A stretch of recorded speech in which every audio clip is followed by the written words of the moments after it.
Yeah, no, he's really good. Chris, give me what transcended entertainment. I just actually had one more point I just want to say. Sure. So there is one argument I want stopped, and I cannot stand it. It's like nails on chalkboard for me. Mm-hmm. I hate when people say, oh, well, if we take out that, 78-yard play, it's not that big of a deal. Like, the Commanders' defense is that good. They let up the play. It does not matter. It's the play that was part of their game. Like, you could take out, that's just like Micah Parsons when he's like, oh, well, if we just didn't let those 3 plays up, we would have won the game. Yeah. Like, it's such a bad I mostly agree with you. I think the exception is when it's the fourth quarter and it's the end of the game and a team's up by a lot and stats can look skewed based on the final 4 minutes of a game. But for the most part, I think you're on point. Chris, give me something that transcended entertainment. So I'm going to go with, I think it's a big time answer. I'm going to go with virtual reality because now it's so ingrained in training of like basketball, football, hockey, even the military. And it really started only in entertainment. But that's technological. I think we're getting mixed up between technological advancements and pieces of entertainment, whether it be sports or movies or music or whatever, that changed the world. Did virtual entertainment start as entertainment? It's virtual reality. And I'm sorry. Did virtual reality start as entertainment? I don't know. I think it probably started in, like, I'm sure it's using government. It's using this. It's using that. Like, virtual reality has so many applications. I don't quite know enough there. Like, there's flight simulators that are virtual reality and all that kind of stuff, All right, let's go to Steve. And again, Jason Kelce is going to join us shortly. Jason played in, 2 NFC Championship games, 17 and 22. So Jason will join us coming up shortly to preview this. Undefeated. Undefeated. That's right. Undefeated in these games. Steve in Willow Grove. Steve, what's happening? Yo, good morning, man. Listen, confidence. Are you kidding me? Confidence. We got the best quarterback. We got the best running back. We got the best offensive line. We got the best defensive line. This is a joke. Well, you got everything accurate except the QB comment, but that's okay. No. Listen, dude. When he shares the MVP with Barkley in the Super Bowl after the Super Bowl win, there's no doubt about it. You know what? Hammer. The only pressure we have here is that you have to match that 5-0 victory from last Friday in record time. When I timed last week's victory, that was your best 5-0 win. Okay. Are you serious? So the pressure's on you. Who knows? Friday. Yeah, Steve's Do you time it every week, Steve? Sure he does. Oh, sure. Absolutely. Yeah. Go to the files. Go to the archives. I got the numbers. Steve, This is nonsense. I admire your dedication, sir. This is next level dedication. Absolutely. Listen, we're going to another factor. Do you guys realize we have undefeated Devin Haney on the sideline? 4-0. Okay. Yep. 4-0. We got this, guys. Come on, stop. And the Eagles haven't lost a game that Jalen has finished in like 3.5 months or something. No.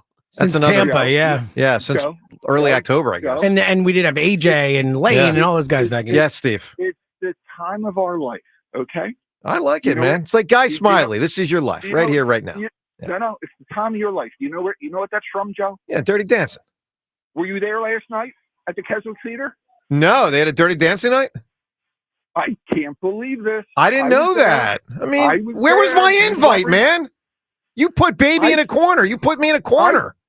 I figured you'd be up front dancing with everybody. Why are you baby? Well, I just was looking for a phraseology there. All right, Steve, give me what transcended entertainment. Last night, Dirty Dancing. You should see these all people right, dancing. You got it, Steve. All right, I need a ruling from Ben Davis. So, Ben, I am very pro Dirty Dancing. John is very anti. Where do you come down on Dirty Dancing? Phenomenal movie. Thank you, brother. What are you talking about? Phenomenal. It's not a phenomenal Did you movie. watch the movie? Yeah, I sure did. And you thought it was phenomenal? I thought it was excellent. Come on. Oh, God. It's fun. Did you really watch it? Or did you watch it when you were 6 and that's why you thought it was phenomenal? No, I was much older than that when it came out, but I thought it was a great movie. Yes! Oh, yes! What is there not to like about it, John? Everything. The whole movie. Every second of it. My The God. plot. Go away. The plot. Cheesy. Like it's like oozing cheese. Like it's literally, they should give you some Velveeta with it when you get it. The whole 80s was cheese. Cheese was everywhere in the 80s. Think John Hughes movies didn't have cheese? I mean, come on. Much better at the cheese than Dirty Dancing. You think Top Gun didn't have cheese? I gotta see a 45-year-old guy dancing with like a 20-year-old girl and be like, You think The Natural didn't have cheese? He's so old in that movie. Roy Hobbs hits a home He's run. He's supposed to be what, like 18 or 19? He looks like he's 40. It doesn't matter. It's so ridiculous. That does matter. I mean, it doesn't matter. It's gross. hard to watch. It's like uncomfortable to watch. She was like, 18. John's whole thing is she was too young. She was 18 legal. And he looks like he's 40, like you know? It's really uncomfortable to watch. Yes. Oh, for the love of God. Where are we going with this? These guys are just brutal. saying how I feel when I watch Dirty Dancing. You know what? Let me say this. It's confusing. Troubling. That's my new one, Ben. This is Darius Slade the other day. When I don't like something someone says, don't do that. Of course, I can also pull out Ann Iverson here. Don't go there with me. Don't be giving me that Compare nonsense. his no to your It is you close. hit the, hold on. You hit the one, I hit the other. Okay, here we go. Those two. I go first or same time? You go first. Okay, here we go. Here's Darius Slade. Whoa. Did it fall? Especially the end part. You know what we haven't used in about 3 months? The Flyers horn. Why? It's another lost season, right? I mean, what? They got a 6-point win. 6 game win streak. Come on, they ain't making the playoffs. You know what the NHL's telling the Flyers? They're not embarrassing themselves. Not as bad. Not even in the same realm as the Sixers. I agree with that. All right, Jason Kelce will join us coming up shortly. By the way, 8:30 today. Ben, I don't know if you've ever met this guy. So we have a caller, whose name is Leighton, but his other name is Josh Harris. This is a guy who has a unique ability to fake sound Josh Harris, fake Josh Harris. This guy sounds like Josh Harris. Okay. He brings it. He's funny. He has great creative answers. He'll lean into the annoyances of Josh Harris. He is going to interact with Jason Kelce today on the show and field phone calls as Josh Harris before the Eagles get ready to play Josh Harris's Washington Commanders. 8:30 today. And John, you know how good this guy is, man. I mean, he is legit. No, there's a chance that he is Josh Harris. Like, there's a chance that we are in another dimension and he has somehow transformed into Josh. I will put it this way, Ben. There will be, because everyone listening right now is hearing us say, okay, this isn't actually Josh Harris. It might be. It might be. It might be Josh.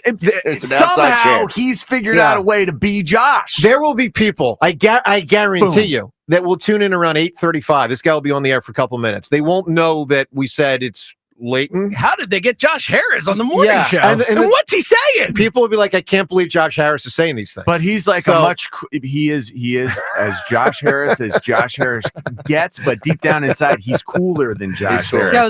So it's actually really nice having him around. Correct. Every program director here has gotten phone calls about Joe Conklin. Like, how did you thinking that the actual person was on the air? I'm sure. That's a disgrace what they said. And they're like, it's Joe Conklin. I'm sure. All right, let's go to the phones. Reminder, 20 minutes from now, you can hear a name. And with that name, tomorrow on our program for the most coveted ticket around, Eagles in Washington, we give away the tickets tomorrow at 8 o'clock. But to win those tickets tomorrow at 8, you got to listen today at 8 to hear a name. And with that name, you can win tickets tomorrow to the Eagles in Washington. Courtesy of the great people at NovaCare Rehabilitation, the power of physical therapy. All right, let's get to Andre, calling from Philly. What's going on, Andre? Andre. Hey, how's it going, guys? How's it going? Hello, Hi, sir. Andre. All right, so how's it going? Good. I love the show, Super. guys. Keep it going. Thank you. Love talking about the birds. Go birds. Go Thank Birds. you. So I want to give love, a lot of love to Howie Roseman. I think we don't give that guy enough credit. Well, we give him a lot. We give him a lot, but for GM. I think he will make it. He probably has to win another Super Bowl to get there. So, the next couple of weeks could be really important for that. Year, we got it. But I if you ask me right now, do I think he will give a speech on the steps of Canton, Ohio as a Hall of Famer? My answer is yes, I do. I mean, think about the fact there are 4 guys left from the 2017 team, and 2 of them are the kicker and the long snapper. Yeah. He has won a Super Bowl and then rebuilt a team that has a chance to go to 2 Super Bowls in 3 years. Right. The whole roster rebuilt. I know. It's amazing. Andre, here's what makes These last few drafts. Absolutely. Tremendous. Andre, I will tell you, though, what makes it kind of hard. It's not a category that you have an abundance of people make it in. It's really rare. I mean, it's so Polian made it, even though he didn't win a title. There are others. I don't remember them all off the top of my head, but it's on the rare side. So, you look at Joe, all the finalists for the awards that I mentioned earlier, Saquon brought him here, drafted, Cooper DeJean, Quinyon, Vic Fangio. It's insane. That's why they're so much better. Yeah, it's definitely all the heavyweights. It's the Bill Polians, the George Youngs, the Al Davises, like those type of people are the people who are in. Well, and Davis was an owner too. And also, Gil Brandt, like people like that are in the hall. Yeah, but I think he's going to get there, Andre. But I will I'll say what I said earlier. For Howie Roseman to make the Hall of Fame, I feel pretty damn confident he's got to win more than one Super Bowl, and I think he will, which is great. Which is a great thing. All right, Andre, give me a wonderful answer, my man, for what transcended entertainment. We'll get this year. Yeah, well, great shot. All right, what transcended entertainment? Okay, so let's go all the way back to 1920. Okay. American Professional Football Association, which is now known as the NFL. Wow, that's an interesting answer right there. All right, so Jim Thorpe in the beginning of the league, which happened in Canton, Ohio, which is why Canton, Ohio has the Hall of Fame. So, and I thought it was 1923. No, he's right, because the pandemic was the 100th anniversary, I believe. I think, I think 2019 was the 100th year. I don't know if they celebrated in the 100th year or the 101st year, but I get it. Pro football, the formation of it's a big deal in society, no question. All right. This doesn't seem like it's at all what we were. Yeah, I think we're like way off of where we were with the side topic. Well, I mean, I like that answer, but it's not at all what I was expecting. Entertainment transcending. Like it wasn't even entertainment at first. It was just a game that people played, and then it became something bigger. Disagree. Here's why I disagree with both of you guys. Super Bowl Sunday is the highest rated thing in America, and even many non-hardcore sports fans watch that game. And what he's saying is, from something roughly 100 years ago, it became. Yeah, the biggest I don't know. thing. Maybe I just didn't understand the side. This is not what I was thinking of. It's all right, James. You don't have to get all bunched up there. Like Richie, we're on the same side here. It's okay. Kelce, I got to teach these guys sometimes not to take things so serious. Good morning to Jason Kelce. How are you, Morning, pal? Joe. How we doing, Good, guys? bud. How are you? Good. Some people are saying you got that Yukon Cornelius look going. I saw that the other day. Yeah, what'd you think?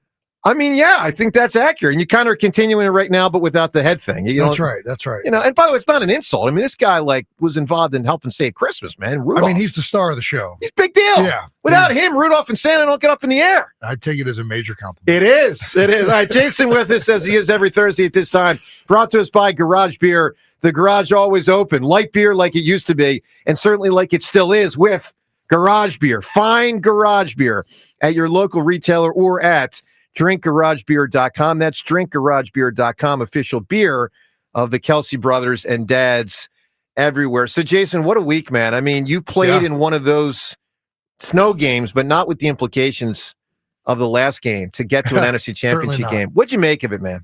I just love snow games so much. I mean, it just makes it more magical. I think there's something that is just really deep-rooted from when you're a kid and you're out there and you get a snow day off from school, you go out with your buddies, you start playing tackle football because it doesn't hurt. And, there's something that just right away just like puts you in that mindset. And it was coming down hard. It's so funny watching video from the first half of that game and then watching video in the second half. Sure. The disparity of no snow anywhere. And then all of a sudden it's a full on blizzard. So it was great. It was playoff football. And obviously Saquon breaking out that big run late was huge. Yeah, massive. So I'm going to give you the biggest layup question, just because I'm interested in hearing you talk about it from this standpoint. Mm-hmm. You got to be really proud of your buddies, right? Oh, of course. I mean, with the way it ended last year, the bounce back this year, I mean, what an achievement and a real shot to win a Super Bowl. And I know you're still so close to so many of them. For sure. And, I mean, listen, I know the collapse last year was bad, but, we started out, 10-1? Yep. And, I thought we had great talent last year, and I definitely knew we had really good talent this year. And the draft picks have panned out. The young guys have really stepped up. The new, the free agents they've signed in the offseason, like Zach Bond, have really panned out for the most part. And the two coordinators they've hired have done a fantastic job. So it's no shock that they've turned this around this quickly. And, I'm immensely proud of all the guys I played with, everybody in that building, because it's hard, when you lose a lot of games consecutively to maintain that focus and that work ethic and that team focus attitude. Yeah. Because that's really what losing does. It starts to separate teams. It starts to separate people into why are we losing? What's happening? And everybody goes into their own narratives of why it's not their fault, and then it just is like a huge, it's just a dysfunctional mindset. Is it a prime credit to Sirianni and Hurts as major leaders for holding that together? I think it absolutely is. I think both of those guys, I think Nick has faced a lot of criticism all off season. Yeah. And for him to continue to right the ship and just keep his head down, keep moving forward, keep making the team focused and improving. And I think that it's been a masterful job by him. And of course, Jalen Hurts to bounce back and get back to the NFC Championship game. And whenever you're the quarterback, you're the head of the offense and in a position of leadership. So, yeah, major testament to both those guys. Why did it feel like our offense took a step back with the pass protection when they would get up and do the zone blitzes? We didn't have answers, and now I'm worried about Jergy. I'm worried about Cam not being walk-throughable yesterday. That is not Cam Jurgens like to be unavailable for a walkthrough. He must really be hurt.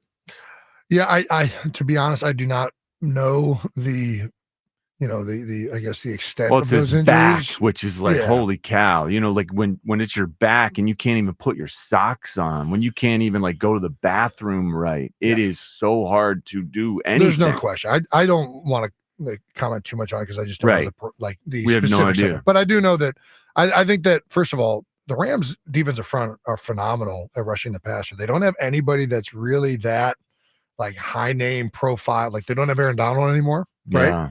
But they play really well together. They rush well as a unit. They run games well.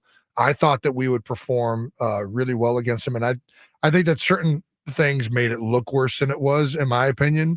There were some bad plays out there by those guys, but for the most part, I thought the line played well across the board outside of a few snaps. So it looked worse than it was. So you're less worried about the zone blitzes getting home because you feel like it won't happen moving forward as much? Yeah, I'm not as concerned about it. I think that they got home a couple times. I think the snow and elements have a way to magnify things that I'm not as concerned about, to be honest with you. All right, Jason in studio with us for about an hour, 215-592-9490. Let's get some calls in here. Obviously, with Jason, we'll preview the Eagles in Washington, the Jaden Daniels thing.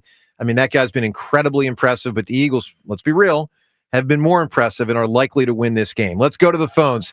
JP right now in Plymouth meeting. Good morning, JP. Good morning, guys. How's it going? Jason, sir, it's always a pleasure. It's an honor. Hey. I'm talking to the guys that work here, Jason, and we think that you should dress up in your mummers gear and lead the team out on Sunday. Oh, man.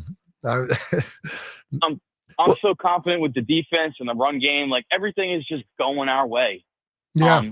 I can't get more excited. The defense is phenomenal. Saquon is just like, he finally has an offensive line. He's the guy that you never wanted to face on your team, but you always wanted him to have on your team. Yeah. I completely agree. I mean, a lot of people crush the Giants for what's happened with Saquon this year. But, I mean, if you go back and watch the previous seasons with Saquon, he hasn't had these years in New York and wouldn't be this valuable. The big reason he has been this valuable is because he's with a unit that can give him the opportunity to make these incredible plays. So part of what's a shame, Jason, though, he may not make the Hall of Fame when he could have if he had had a real line there's no question. For 6 years because his numbers just aren't even close. Well, this is just proof that he could have been doing this all along with a good, I mean, don't get me wrong. This isn't just like a good offensive line. This is a fantastic offensive line. Yeah. So it's married with a guy who's an incredible talent that can, I mean, really his vision, but then the ability to score 70 and 80 yard runs. I mean, that's such just a dagger to teams. It's a shame that they weren't able to be, and it's not like they didn't try. They drafted high picks. They invested in the line in New York. Totally. It just didn't pan out for a number of reasons, whether it's, players didn't pan out, coaches didn't pan out, systems, and then there's reshuffling, and it sucks that it took it this long for it to be noticed on the NFL scale. JP, give me an answer for what transcended entertainment. TikTok. I'm sorry, what'd you say? TikTok. TikTok. You got it, buddy. Well, that's it's a technological thing. James, it's okay. It's a form of entertainment, and it's become it's a international issue. Of course, that transcended entertainment. Yeah. You disagree? I think we're talking about different things. Is it a form of entertainment? Sure. has it transcended just entertainment where now we have countries arguing about it? It's transcended entertainment. National security threat. I mean, Ben, this guy here, man. I mean, right, Jason? It's a technological thing. Like, I thought we were talking about an actual piece of like, We Are the World is a song. Right. James, like, you ready for this? Here's what the question was. What transcended entertainment? That was the question. Ben, why do I have to slow it down for this guy sometimes? That is not right, Joe. The expectation was that it would be entertainment that would be given. We just thought it was a different side topic. What entertainment transcended entertainment? Exactly. That was the point of the side. Technology transcended and changed entertainment. Exactly. It's a technology. It's a different. I was about to say, TikTok isn't TikTok isn't entertainment by itself. It's a platform where people put entertainment on. Jason. Thank you. You're right. All right, John. What would you have there? You had something you're about to ask. Oh, geez. All right. So the Washington hit on this quarterback very clearly. Yeah. But they've got certain disadvantages working against them. How bad is it for road games in a row?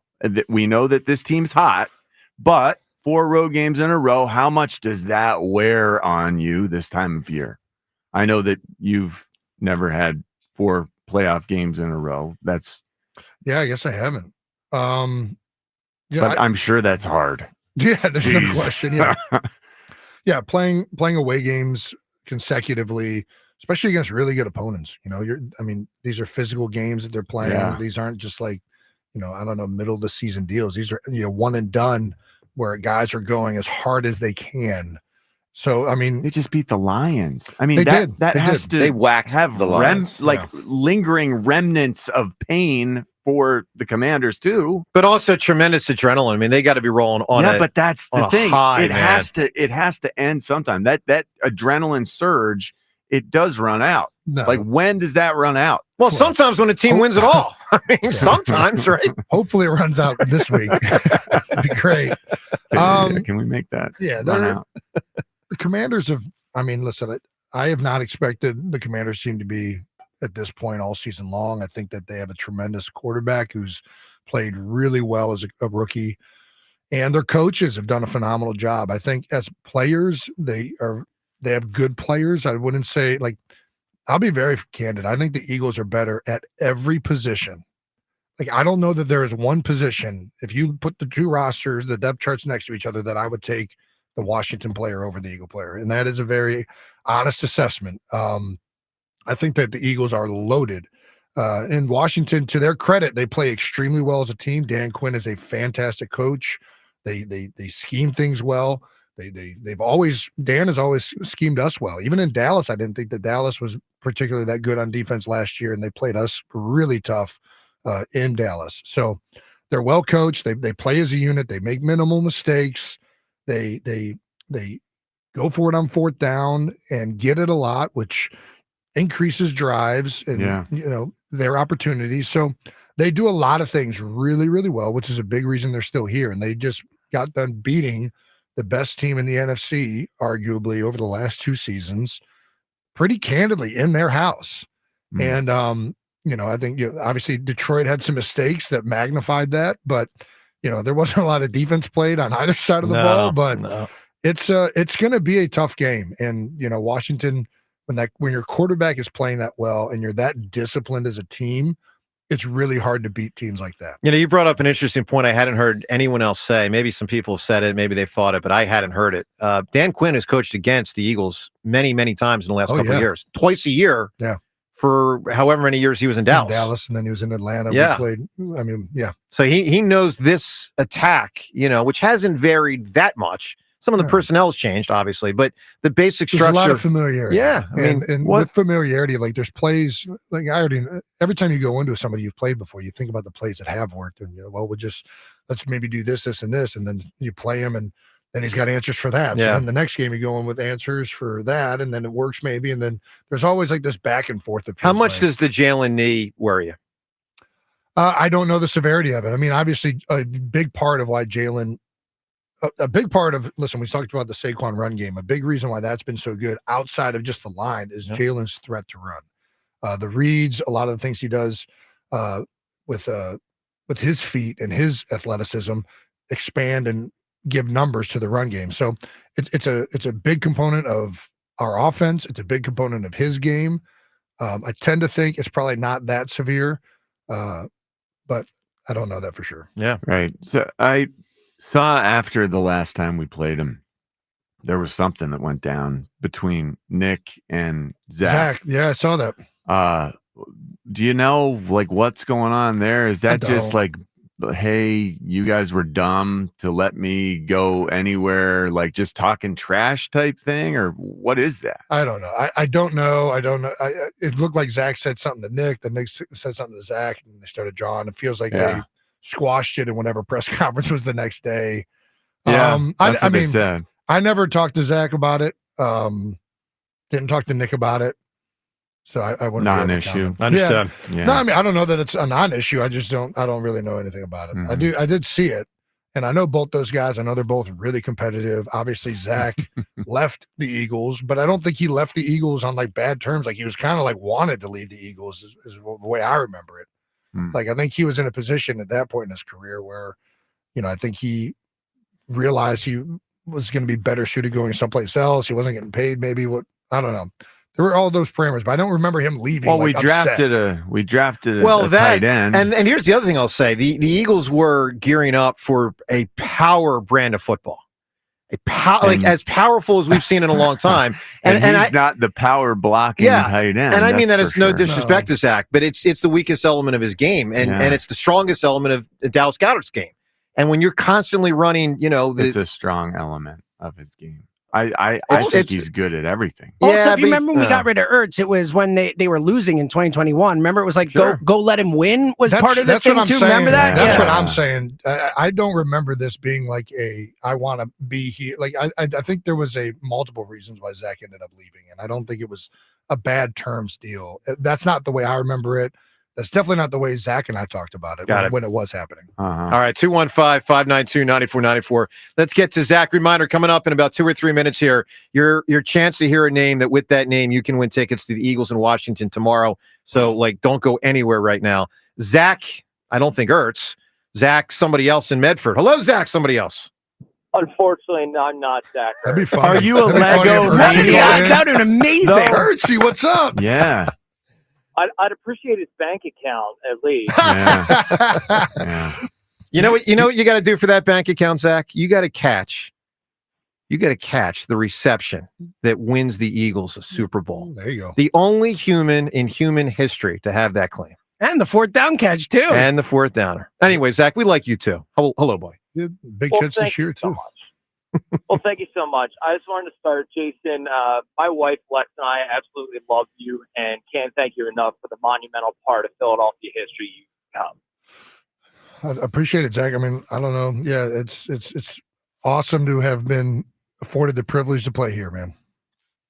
Absolutely. I had two things I wanted to get to. I really think I understand criticism. I understand we've been critical of Jalen Hurts, but the guy wins games first off, and he's not the only player on the team.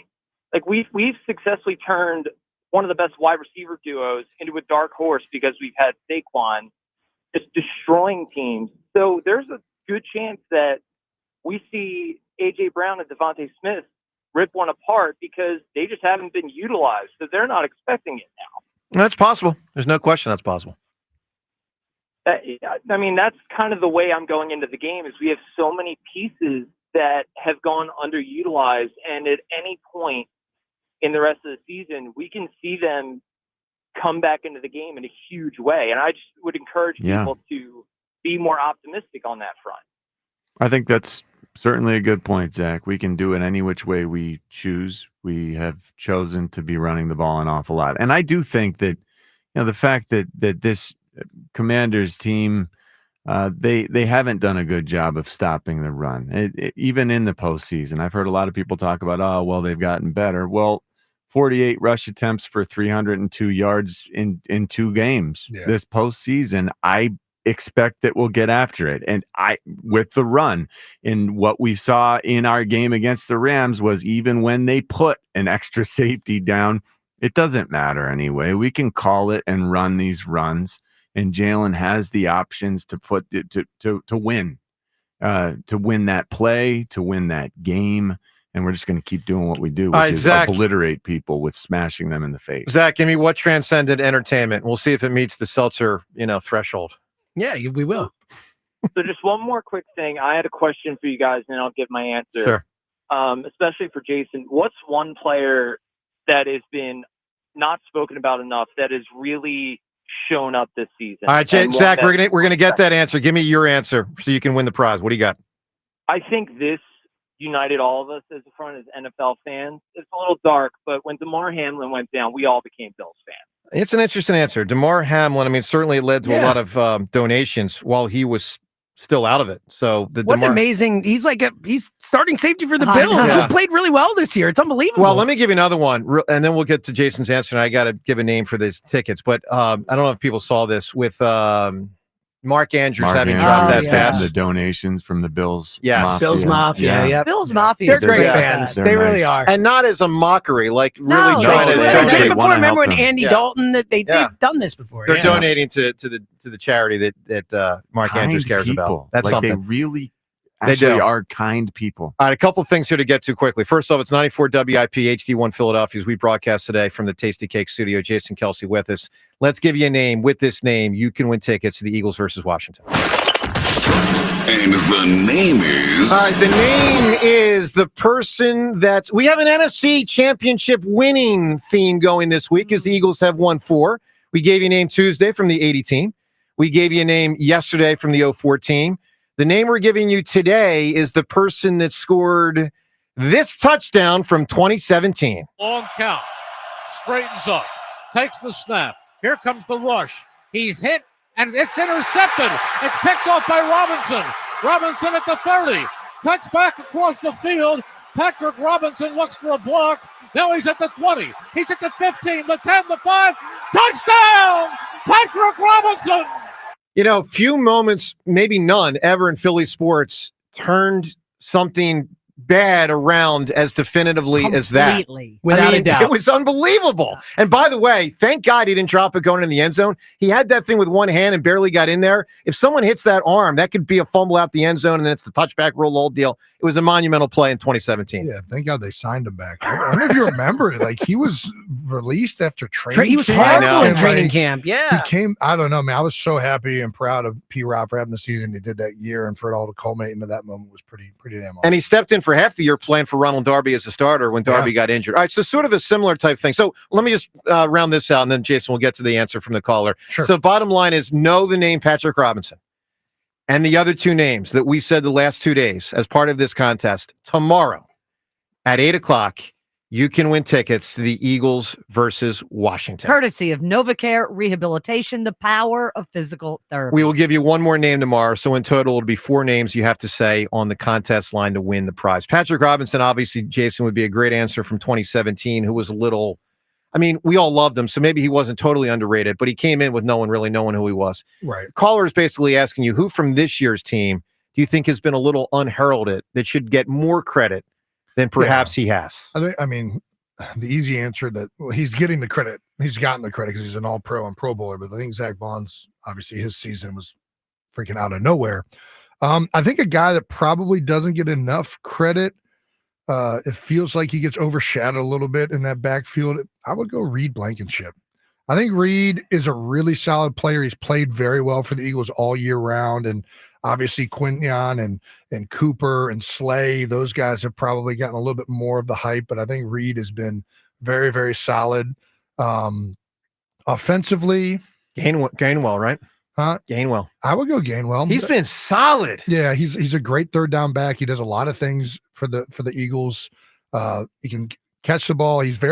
I always love blocking for him, man. He hits a hole 1,000 miles an hour. He's very aggressive in his running style.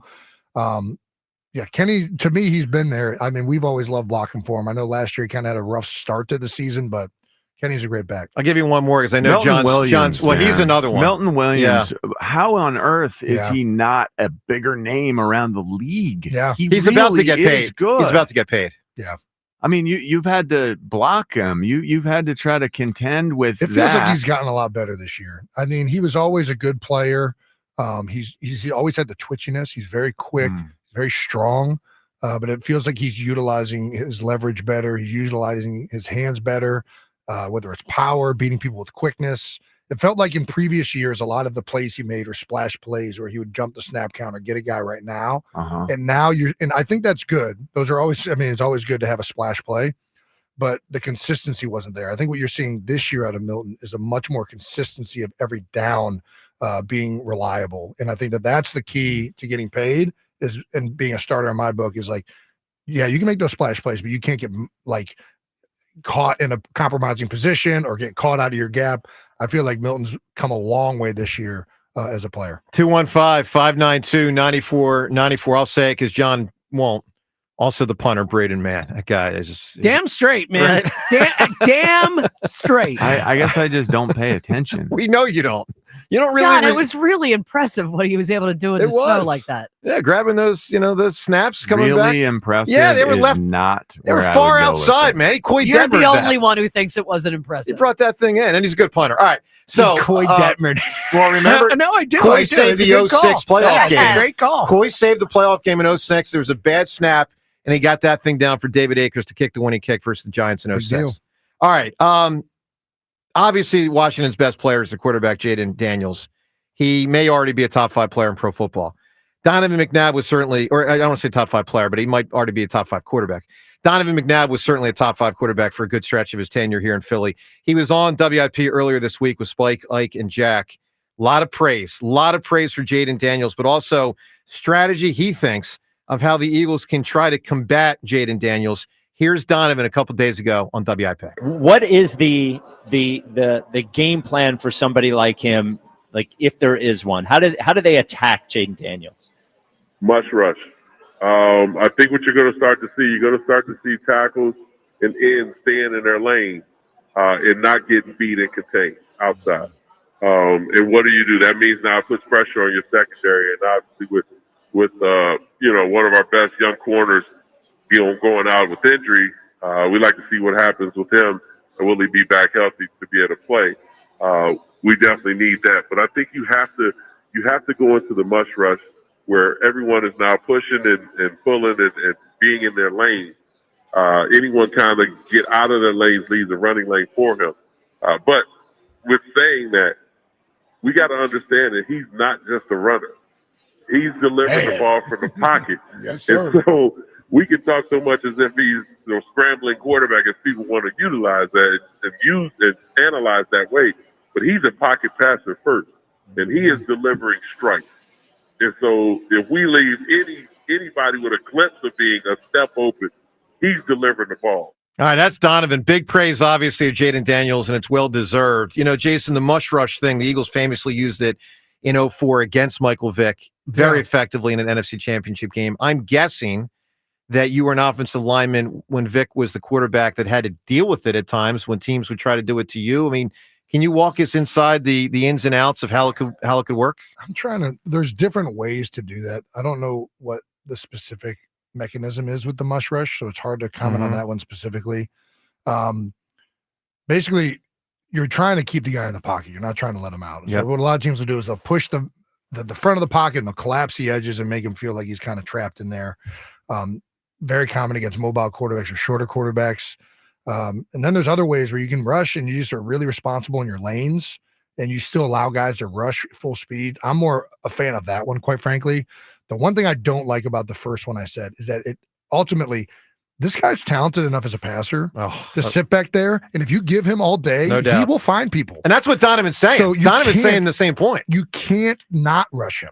So you have to rush in a very disciplined, stay in your rush lanes and not give him opportunities to escape the pocket. And that's really a big reason the Eagles lost the last game against the Commanders. They had like a big 4th and 11 scramble up the middle of it. Like you have to be reliable and everything has to be pre-planned. So you got to be, you can't be more off the cuff. It's got to be organized. And that's a big thing for him. Don't let him, you can't let him out of the pocket, or you got to have somebody able to make a play if he tries to escape. But at the same time, you can't not rush and give him all day back. Can Vic Fangio fool this kid? It sounds crazy that we got a rookie that you can't throw all sorts of exotic looks at. You can stem right before the snap and change whatever you're doing. You can disguise your plans. Yeah. Is it as easy as that? I guess is my question, because if we do all that stuff, then our defense has the possibility of making mistakes too, not getting quite to the right place when they're trying to stem late, going from 2 safeties to 1 high safety or whatever it is. Yeah. I mean, I think that in general, the Eagles do a fantastic job of hiding coverages and disguising things. I think that Vic's very good at that. He's been very good at it his whole career, whether it's a rookie quarterback or a veteran quarterback. I think that's something that Vic does well. And then outside of that, sometimes you don't got to fool him. You know what I mean? Like, you can just line up and play ball and not give him opportunities to make plays. And I think that at the end of the day, the Eagles are talented enough to play football that way this Just Sunday. Cover everything. They have great players. Don't get me wrong. Terry McLaurin's fantastic. Zach Ertz can make plays, especially in big-time moments. The Eagles have very good players. Yeah. Don't let this kid get out of the pocket, extend plays, apply pressure with a dominant rush. Kissimmee is out, right? Their best guard is out of the game. So I just think that, they're very good at disguising things, but I don't think that that's going to be the telltale of whether they win or lose this game. I think if they can rush the quarterback and not allow him to escape the pocket and stop the run, they're going to play very well defensively. All right, coming up, more with Jason in studio, which will include, we've got the fake Josh Harris guy. Ben, I swear to God, this guy is Josh Harris. Wait to hear this, dude. This guy's a great Josh Harris impersonator. Eagles against Josh Harris this weekend. Plus, something Ross Tucker said yesterday, interesting about Jalen Hurts and the injury. We'll get to that and more. Your phone calls on all of these topics on 94 WIP. Throughout the entire NFL playoffs, FanDuel, in partnership with Valley Forge Casino, takes it to the next level, because right now, new customers can bet $5 and get $300 in bonus bets if you win. That's $300 in bonus bets if you win your first $5 bet. The FanDuel app gives you everything you need for live bets, same game parlays, and so much more. Plus, when you win, you'll get paid instantly. Just visit FanDuel.com/JohnR, JONR, to join today and get started with $300 in bonus bets. FanDuel Sportsbook is the official partner of 94 WIP. FanDuel, an official sportsbook partner of the NFL. That's FanDuel.com/JohnR, JONR, to join today. 21 plus and present in Pennsylvania. First online real money wager only. $5 first deposit required. Bonus issued is non-withdrawable bonus bets, which expire 7 days after receipt. Restrictions apply. See terms at sportsbook.fanduel.com. Gambling problem? Call 1-800-GAMBLER. As we approach the biggest game of the year, it's Sports Radio 94 WIP's Fight for February rally in Royersford. Join the midday show with Hugh Douglas and Joe Giglio, and the afternoon show with Ike, Spike, and Fritz, live from McGurk's in Royersford, as we prepare for the championship game the only way we know how. Go Birds! Tomorrow at McGurk's for the Fight for February rally in Royersford with Sports Radio 94 WIP. Where can you kick off the new year with big savings on gig speed? Only with Xfinity, now through January 30th. Get gig internet at home for $25 a month for 1 year when you add an unlimited mobile line, which connects you to gig speed Wi-Fi on the road. Act fast today and save more than $650 over AT&T and Verizon in your first year. Plus, hurry and take advantage, because right now you can also get a free 5G phone with trade-in. So save big and stay connected to what you love with fast gig speed internet and mobile. From home to hotspots, this new year, it's all about gig speeds and big savings. Don't wait and get gig speed internet. Spend less green and switch to Xfinity. Go to Xfinity.com/gig savings to learn more. Requires paperless billing and autopay with stored bank account. Restrictions apply. Equipment, taxes, and fees extra. $40 internet discount applied to mobile bill. After promo, regular rates apply. Actual speeds vary. Savings compared to Verizon Fiber Gig Plus 1 Unlimited Welcome Line and AT&T Fiber Gig Plus 1 Unlimited Starter Line. Xfinity internet required. Reduced speeds after 30 gigabits of usage per line. Data thresholds and actual savings vary. Go passionately. Go fearlessly. Go confidently. Go Birds! Go confidently towards your goals with First Trust, Philly's hometown bank for 90 years, and the official bank of the Philadelphia Eagles. We're focused on getting you over the goal line. So go with conviction, go with trust, Go Birds! and go forward with us by your side. First Trust Bank, the official bank of Philadelphia Dreams. Oh, and go Birds. Where will Jalen look this year? Left, right, over the middle? He's a smart guy. He'll be looking for the Deborah Heart and Lung Center Red Zone, and with good reason. Like the Birds, Deborah has raised the bar on cardiac excellence by being named a high-performing hospital by U.S. News and World Report. And our alliance with Cleveland Clinic Heart, Vascular, and Thoracic Institute means that our patients get the highest quality of care that they deserve. After all, when it's your heart, your red zone, you don't take chances. DemandDeborah.org. Behind every champion is a great night's sleep, and Mattress Warehouse is a playmaker when it comes to finding your perfect mattress. While others try to match you, Mattress Warehouse's bed match technology is backed by science to find you the perfect fit. They've helped some of the best on the field catch their Z's. Now during this winter holiday sale, save up to 60% warehouse-wide, plus a free adjustable base with select purchases. And with free next-day delivery, buy today and sleep better tomorrow. Shop mattresswarehouse.com. Downy Rinse and Refresh. Break up with stinky clothes. Rinse it out. Every now and then I get a little bit tired of the stinks that just will never come out. Pour Downy in the rinse change. Every now and then I rinse it out. One wash and it delivers. One wash, it smells so clean. Downy Rinse and Refresh, it's a dream. Downy Rinse and Refresh. Fights odor in just one wash. Guaranteed. Order for Jennifer C. Is this my double shot, double cream, double froth, double pump, double whip, double sleeve? Yeah. Can you handle that much caffeine? Did you know Discover automatically doubles all the cash back you've earned at the end of your first year? Oh, really? That's great. Seriously, did you know Discover automatically doubles all the cash back you've earned at the end of your first year? Yeah, you just said that. Did you say I just said that? Yeah, I'm cutting you off. I can't have any more? Why not? You earn, we match. Discover Cashback Match. See terms at discover.com/creditcard. Welcome to Nada Yada Island. Next on Metro's Nada Yada Island podcast. I almost fainted when the 4 new bombshells arrived. 4 free Samsung Galaxy A16 5G phones at Metro. No way. And finding out the 4th line is free. Oh, things got heated. That's wild. Join Metro and get 4 free Samsung 5G phones. Only at Metro. Plus tax. Bring 4 numbers and an ID and sign up for any Metro Flex plan. Not available currently at T-Mobile or been with Metro in the past 180 days. Welcome to TGL, presented by SoFi. Golf's newest league, live on ESPN and ESPN Plus. It's 2 hours of hammer-dropping, overtime forcing, playoffs on the line golf. Tiger, Rory, and more of the best from the PGA Tour, split into 6 teams. Learn more at TGLGolf.com. Tune in every week for TGL matches. Keep up, it's golf. This is the story of the one who, as a maintenance specialist for a historic high-rise, knows that vintage charm historically needs constant attention. Which is why when it's time to upgrade turn-of-the-century mechanicals, they turn to Grainger. With easy access to 1 million+ products and the scale to deliver when and where you need them. The right tools and supplies are never far away. So the one can keep that vintage building running like new. Call, click Grainger.com, or just stop by. Grainger, for the ones who get it done. Paramount Plus is your streaming home for the NFL playoffs on CBS. It all comes down to this. As the Chiefs host the Bills in the AFC Championship presented by Intuit TurboTax. A trip to New Orleans is on the line. Sunday at 6:30 Eastern, streaming live on Paramount Plus.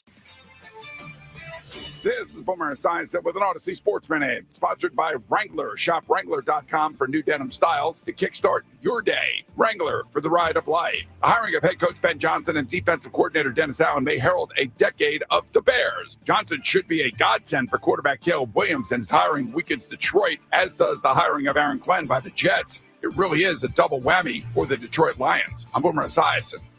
Hey, Jetta Cameron here. All right, let me tell you about PI Dental Center, how they've helped me through the years and how they can certainly help you as well with their decades of experience in complex dental treatment, of which I've been a patient now for 2 decades. Dr. Glenn Wolfinger and Dr. Robert Slough, sensational with what they do. Both board-certified prosthodontists.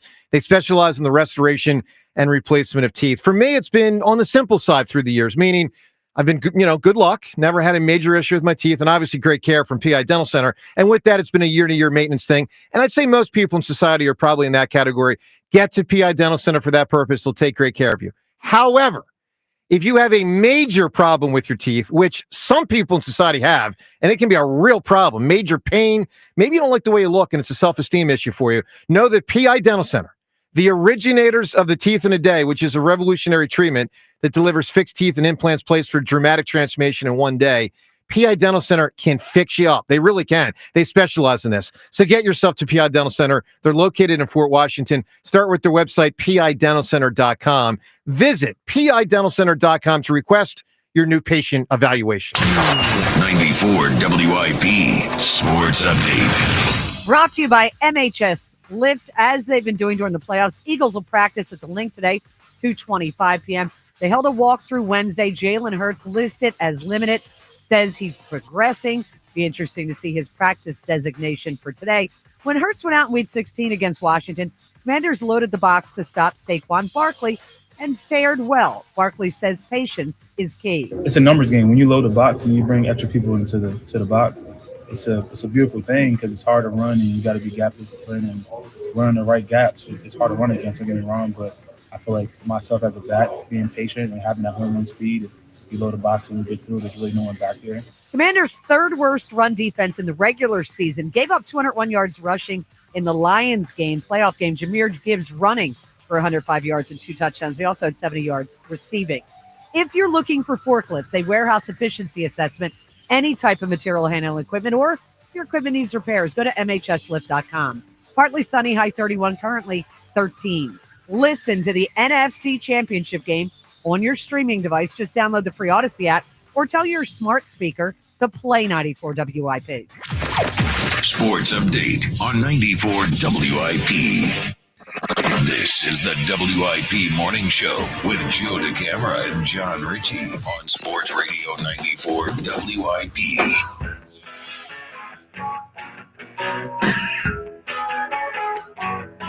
All right, Joe DeCamara and John Ritchie on, look, it's a great Thursday. His Sunday will probably be great. Last Sunday was great. A lot of positivity in the air. Some concerns, but for the most part, a lot of confidence, as it should be. By the way, if you don't know, and we say it from time to time, maybe we should say it more, you can always hear our show on the app. So if you have to go into work in 5 minutes, which I know a lot of people driving right now to work have to go into work in 5 minutes, you know, if you miss parts of the show, go back later in the day and listen to it on the Odyssey app, or do what is perhaps the best move to do. Go into work, listen to it while you work, and tell your boss to go screw yourself. Does that work? Is that sure? That should go well. No. All right. Well, maybe don't do that. My point is, listen to the Odyssey app, and you know, should do that.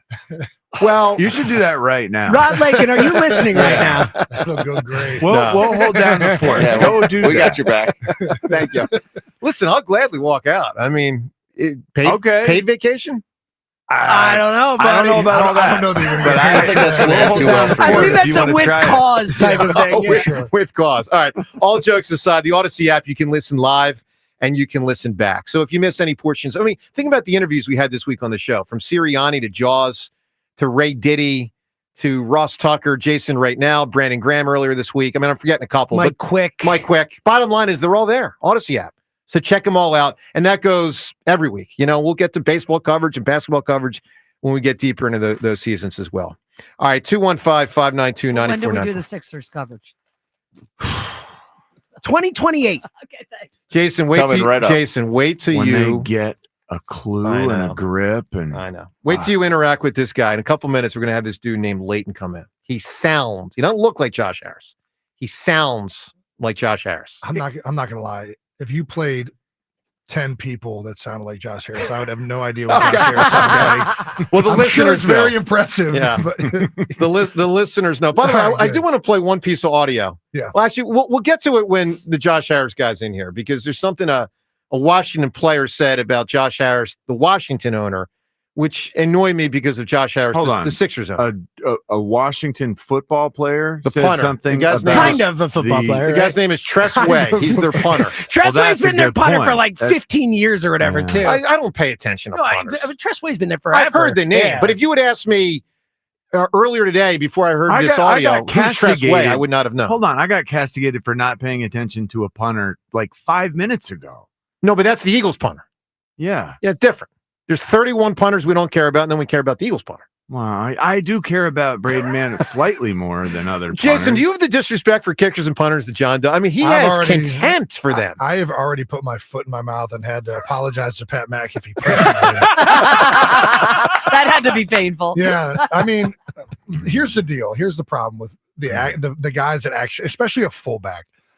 Richie will go in there, run ISO, and knock his block off against Jeremiah Trotter in practice. Yeah. And then he'll look over on the other field, and these guys are like kicking a ball into a net. Or No, not even they're on not the field. even there. Or not even there. They're playing golf. Yes. They're golfing. So there is a lot of resentment, I think, that Yes. players. Lot of that's built the up reality of it. resentment. It gets built up, especially with guys on the line. But listen, I love Jake Elliott.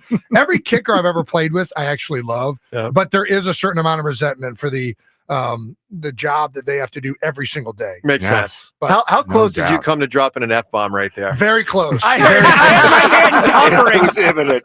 It was right on the tip of my tongue. You're getting good at self-edit. I That's like right. that. It's well done, man. That's fantastic. All right, 215-592-9494. By the way, Ben, congrats to your guy Ichiro making the Hall of Fame. Yeah, I was pretty excited. Because you guys are kind of buddies a little bit, right? Yeah, we played 3 years together in Seattle. He was my Wow, locker look at partner. that. Yeah, He's your locker partner? he was. Yeah. He seems awesome. He was a great guy. Is there anybody that it feels like that style of play is just like completely gone from It is. Luis Talk about Arias, someone who baby. transcended. Say again, Ben? Talk about someone who transcended a sport. Oh, he did, man. Yeah. Oh my God! I dropped my jaw. He could go 0 for 4 in a game. I'd be like a couple times. Yeah. Ichi, how do you do it? Big Ben. It's obvious. That's what he knows. Okay, there we go. All right. Really? By the way, are the Dodgers going to sign everybody? They just signed Babe Ruth's ghost. That's a great line, dude.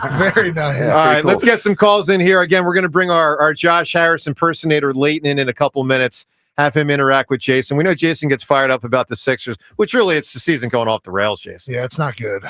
I don't know what to say. It's worse than not good. There's It's- nothing to say. It's a disaster. All right, let's go to Kelly right now in Does Nick Westchester. Nurse make it through the season? Does I Nick don't Nurse think- make it? Sunday. That's what I'm thinking. Sunday. During the game? During the game, yeah. And they bury it? Yeah, it's a great call. Seriously? Actually. No, yeah. Does Nick Nurse walk off the court? Has it come to No, that she point? means during the Eagles game. They're going to Yes. announce it to get buried. New Yeah. stuff. Yeah. No, all right, Kelly in Westchester. Good morning, Kelly. Good morning. Happy Friday Eve, everyone. Yes, Happy it is. Friday Eve. That's yeah. right.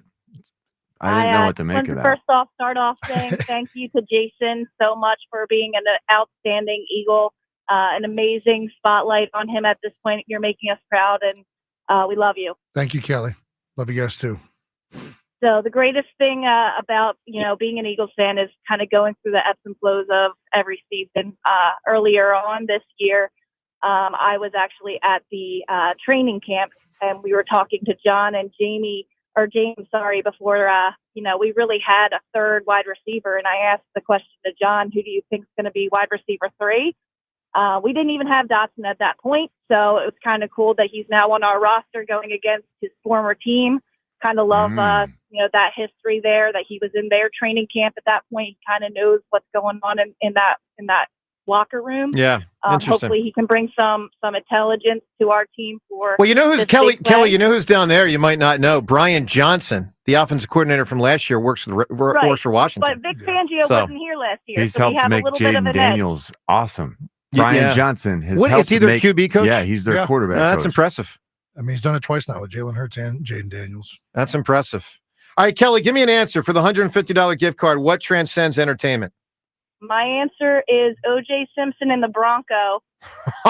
Changed true crime forever. For He's everyone. not wrong. And, It's interesting, actually. It is That's an a real creative really changed answer. everything. All right, Kelly. Good answer right there. Speaking of answers, we got an answer from Ross Tucker yesterday. I want to get Jason's assessment of, Ross, and I want to be very clear here before we play this. Ross had an assessment yesterday that is pure speculation of what Jalen's injury could be. So, John, you said right away when we talked about potential MCL sprain, you said, yeah, but Jalen didn't grab the part of his leg that would signify an MCL sprain.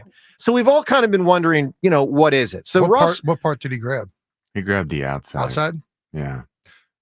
All right, good. Yeah, so I don't know if you've ever been crunched up like that, where it's not extension, it's flexion, and your knees just get jammed in like that. I think that a lot of times when your knee goes in and it looks like it's an MCL, you can knock the bones on the outside. It can actually get like a bone bruise. So it could still be a MCL injury with like a bone bruise on the Gotcha. outside. But either way, yeah, go ahead. It's All right, let just me the play head of this your audio of tibia and Ross. femur banging But yeah, together. whenever it was a weird bend, extreme flexion position with clearly. All right. So Ross, again, for everyone listening, he's just speculating. He's not reporting. I know what it is. He's just saying maybe this is what it is. Here's Ross yesterday on a possibility for me, two different possibilities with Hurts. In full transparency, I've already talked to team orthopedics to get their opinion on not the Eagles. Not the Eagles would never tell me anything, but I think it's either a knee contusion or maybe like a small meniscus tear. I initially thought maybe it was a sprained knee, like a PCL or MCL. I was told they don't think so based on the video and how the play happened. They think it's more like a knee contusion, which could be like you could pop your bursa sac, which leads to some swelling, or a meniscus tear. The biggest issue with that would be cutting, planting. When you have to put your foot in the ground and really drive it. I am definitely encouraged by the fact that they called at least 3 bootlegs after that, including the one on second down in the last series, which I thought was madness. But they've called at least 3 bootlegs after the injury is encouraging. And I also think he'll be able to run north and south. The question will be, what's his pain level if he has to really put it in the ground and try to make a sharp cut. All right, that was Ross yesterday. So, Jason, if it is, and we don't know, a knee contusion or a small meniscus tear, what would be your sense of how that could impact his ability in the game? I mean, best case scenario out of all the things that are listed are bursa sac or knee contusion, because there's nothing structurally wrong with the knee, right? It's just inflammation. And there'll be things, obviously there's medications and things you can do on game day that will make you minimally affected from that. So I think that's best case scenario. If there is a meniscus issue, it always depends on the severity of it. I mean, I feel weird commenting on this because I too am not a medical expert. Sure. I have dealt with my fair share of ligament sprains, knee contusions, which I've had bursa sacs. I had a bursa sac played on a Thursday and like couldn't get my knee to function because of the amount of swelling that was in it, and ended up getting good on game day on a short week. So bursa sacs, not as concerned about that. I think the knee contusion, bone bruise, that can be pretty painful, but again, nothing structural. I think on game day, the adrenaline, everything, he'll push through that. If there is a meniscus or something more structural there, that's when it starts to become a concern. All right. So we will see on Sunday what he's got. Obviously, we should have a sense early, first quarter, and I'm sure the degree to which he's moving will impact the way Washington defends him. Hopefully, Jalen is at least close to a full go, with mobility. We'll see. I think a lot of times when the meniscus, think he got lucky. I think we got lucky. Well, given what it looked like, it could have been a lot worse. I don't think whatever it is that severe. Typically, like if it is a meniscus thing, when it starts to get severe, you'll see guys' knee almost be locked. I didn't see that out there at all. It wasn't buckling. I don't think it wasn't buckling when he went back in. So if it's not an MCL, which the way it went, it didn't look like it severely went inside. At most, it's probably a very minor strain. So I think he's going to be fine, but I'm also not a doctor. Understood. All right, a couple more minutes here with Jason, of course, as we get ready for the Eagles in Washington, which means the city of Philadelphia against Seltzer Josh Harris. Our enemy. There we go. Ben, I want to tell you, I said a couple weeks ago on the show, and nobody objected. I think he's become the worst owner, at least in our lifetime in Philadelphia sports, which means past Norman Brayman, which is saying something to let Reggie White and a million great players go. Rhea, are you with me? He's the worst. He gave Mike Quick an empty golf bag. Brayman did. Yes, did. That's right. And Josh Harris is 1,000. He is. I mean, he's such a shrewd businessman. Of course he is. He's a genius businessman. My goodness. It's just... I mean, as a steward of one of our teams, you can't own a team in the division. You can't. And he owns 2 of them. I know. Owns 2 of them. And he's with us right now. Or a guy named Leighton is here who does an unbelievable impersonation of Mr. Josh Harris. Josh, I can't say good morning to you. Josh, I at least will say hello. Thank you, Joe. Thank you for having me. It's nice to be sitting between these hulking athletes like myself. I wrestled at 132 pounds at University of Pennsylvania. That's petite. Yeah. It is tiny. I mean, well, your wallet is bigger than your frame. All right, so Josh, just know this: we don't like you. I mean, right? On we already don't like you, but you are trying to defeat the Philadelphia Eagles and prevent a Super Bowl. I take that personal. This is very hard on me. It's been a very hard week. My ears have been ringing. You've been bashing me. I'm just an ordinary next door billionaire. if you prick me, do I not bleed? Yeah, you bleed red, though. That's the problem. You don't bleed green. Jason, this guy don't bleed green, man. What the hell? Yeah, he bleeds what, crimson? I don't even know what is it. Maroon, Red, burgundy. Burgundy. Yeah, like Sonny Jurgensen. Yeah. That whole nonsense. All right, so I want to play a piece. I want to know some stuff. Like, do you get close with these players on the commodes? Are you friendly with these guys that you own the team for? Because that does seem to fly in the face of our Sixers team that we're supposed to be supporting. And that's what the punter's saying. The punter down there in Washington saying you guys are all boys. The hell, man? I'm close with everybody in Philadelphia and Washington. Doing what's right by Philadelphia has always been my North Star. Doing what's right in Washington has been my Little Dipper. Jason, that's great. Jason, I got to tell you, man, of everything we did with you over the last 4 or 5 months, this is great. Your rant about the Sixers. Oh, the arena, I got some blowback from that. I'm sure it was great, though. Is New Jersey, the Milky Way? Jason, I'm guessing the Sixers didn't have you as a bell ringer the next game, right? No, I mean, I think that they understood. And listen, it seems like it's all leveled out. They're going to stay in South Philly, it sounds like. Yeah, but because of you, Jason. All right, let's get some calls in here. A few final minutes with Jason. Josh Harris, guy in studio. God, Leighton, you're good, man. You're really good. And wait till you hear what the Washington punter said about you. We're going to get to that shortly. Joe in Northeast Philadelphia. Joseph, good morning. All right, Joe, definitely not ready to go. We go to Carlos. Carlos, good morning. Hey, Joe, John, how are you guys? Jason, Great, man, great to be on the phone with you guys. I was hoping to just make a quick point. I think with Jason in the studio, he could, I'm sure, offer some thoughts here. But I think about the influence that guys like Fletch, BG, Slay are having on some of these younger defensive players and what that means for not only this year, but just the future. I agree.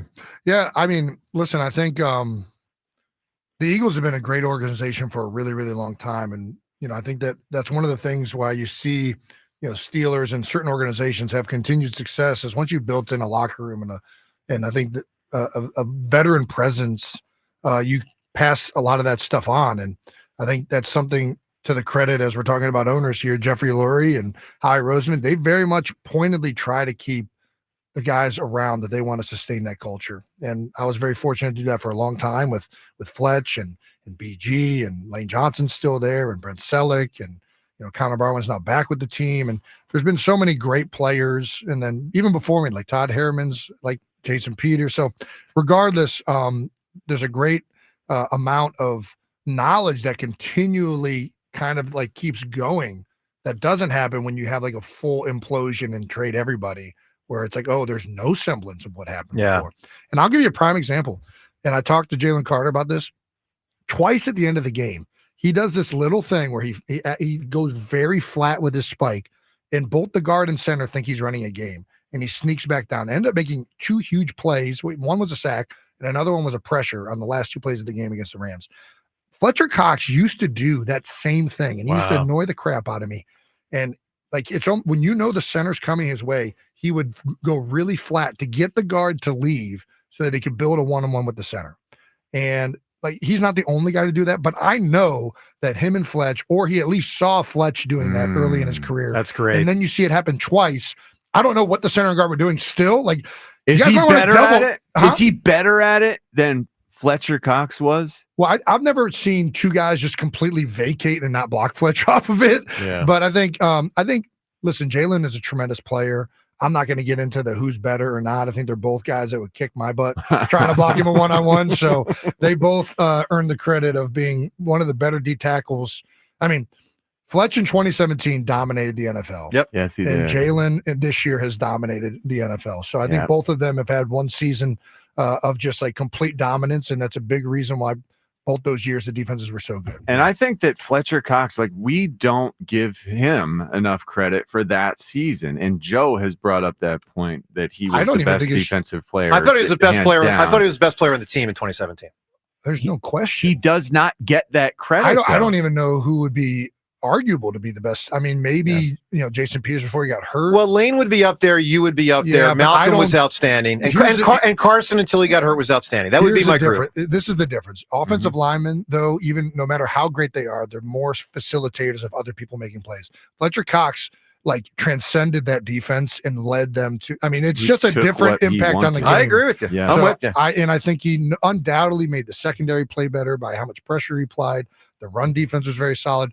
Fletcher Cox is one of the best D tackles that played in the decade that I played in the NFL. No question about it. All right, Carlos, phenomenal call that led to a really interesting discussion there. Give me an answer for what transcended entertainment.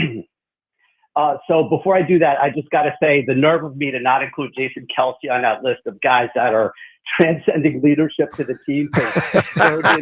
Jurgens is absolutely cooking this year. But so my answer is Jesse Owens, 1936 Olympics. That's the one. That's the one I was thinking about earlier. Big time, no question. Jesse Owens, 36, potential winning answer.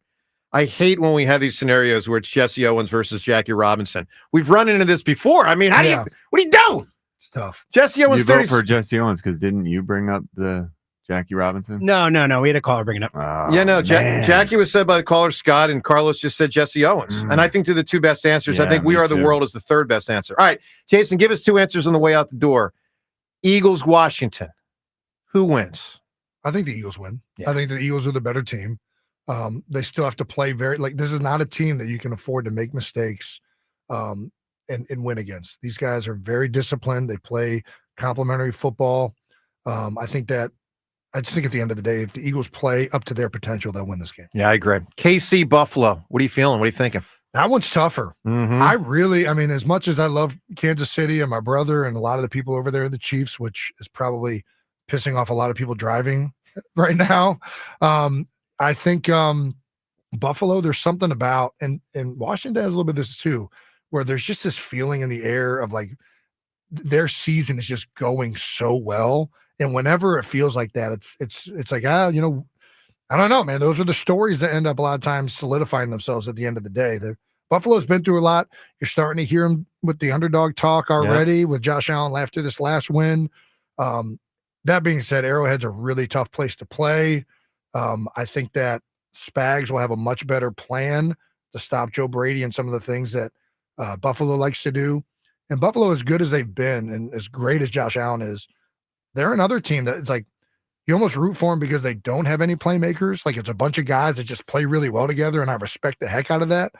But to think that that group offensively is going to be able to, I don't know, man. The Chiefs aren't loaded either.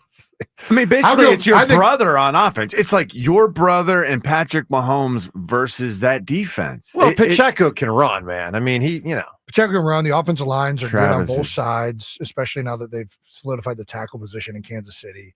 But Travis is taking whatever he wants. I mean, he is the dominant. Well, force. he's back in a groove, man. He's one of the great players of all time. I told literally, him, he's unstoppable. Listen, I've been telling him to switch out of those cleats he's been wearing all year, and he finally did it the last 2 weeks, and he's dominating. So I'm taking full That's credit. what did it. So today we've learned that Jason Kelce fixed Travis's season. That's right. He got the stadium to say in South Philly.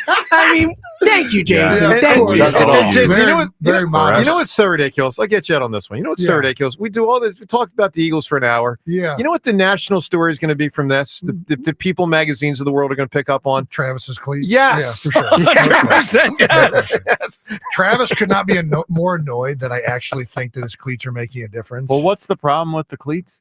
I just don't like the Jordan cleats. I've tried them out, and I think that they're soft and too squishy. So I was never a fan. I was also very, very, very particular about cleats. I wore a cleat that they stopped making 12 years ago or 15 years ago. So the equipment team, shout out to Greg and Craig and all those guys, but the Eagles, they would source them from all over the place. No way. And then they would send them to a cobbler in South Philly, Dom the Cobbler, we called him.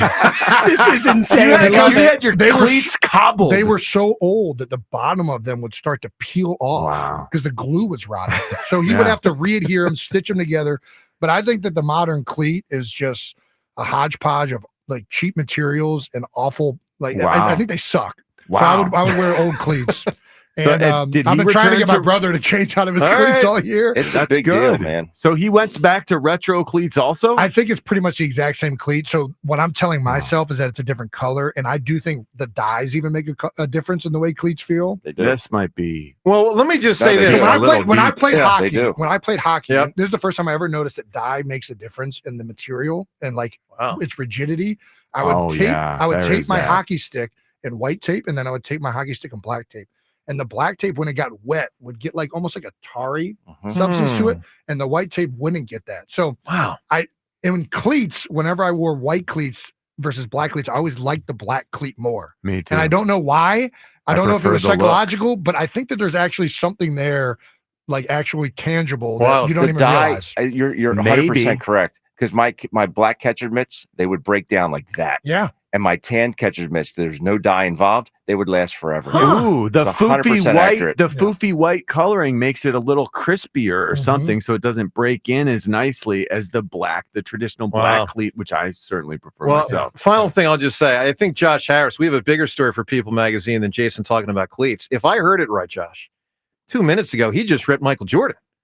I mean, he said he didn't like the Jordans. I mean, Josh, did we hear that right? Well, what I've been fascinated with this conversation is I've been thinking of getting in the podcast game. I've got a couple episodes in the can. It's on expensive Italian men's footwear. So this is great. This is great. God love you, man. Hey, good. Jason, enjoy both games on Sunday, man. We'll talk to you. All right, thanks. And Thank everyone you, gets Jason. some garage beer to drink this weekend while you watch the football game. Jason, stay well, man. All right, there he is, Eagles legend Jason Kelce. Let's remind you, Twitter poll question of the day brought to us by Armin Chevrolet. Do more and get more in a 2025 Armin Chevrolet Trailblazer, starting at only $23,995. Together, let's drive. See Armin's inventory at arminchevy.com. Poll question: do you think the Sixers will tank in the second half of the season? Yes or no? You can vote at Sports Radio WIP on Twitter. All right, with the foe, Josh Harris in studio, or maybe he's the real deal. I do want to play, Josh, for you this audio. John alluded to it earlier. It is the punter of Washington. He tells a story. Now, this story, Josh, is making the rounds as a pro Josh Harris thing. And I guess to relate it to down there, fine, whatever. But I am annoyed as an Eagles fan based on something very specific that was said by the Washington punter. I'm thinking of this through the prism of a Sixers fan, and that Tress Way says that Josh Harris said, quote, I've done this before. I've done this before. Listen, and then we can react. Here's Washington's punter talking about Washington's owner, who happens to be the Sixers owner. It's so powerful, and it may be like a little bit of a bold statement, but it's just so cool to feel like we have won back over the city, and it's been such a special time. Like Mr. Harris, when he bought the team, had a bunch of the veterans up for lunch, and he said, I'm going to get the people in place that we need. You know, I've done this before. I'm passionate about this franchise. I'm a part of this fan base. I have been for years. He said the catalyst is going to be you guys going and winning. And he goes, and we can win this city back. Josh, it's exactly the opposite of what you've done here. Josh, you're disgusting. You've lost the city. Disgusting. Isn't that wonderful to hear those players? They love me. Shut All my it, players. man. They love Seriously. horsing around with me in that locker room. You know, the D lineman tossed me around like a beach ball. but I just love horseplaying with them. Oh yeah, sure. Mr. Harris. He's calling him Mr. Well, down there, Harris? you get the respect like that from you're, your players? You're a savior down there, but dude, around here, They like you? Don't be shoveling like connectivity with our city, man. It ain't working. It is evident.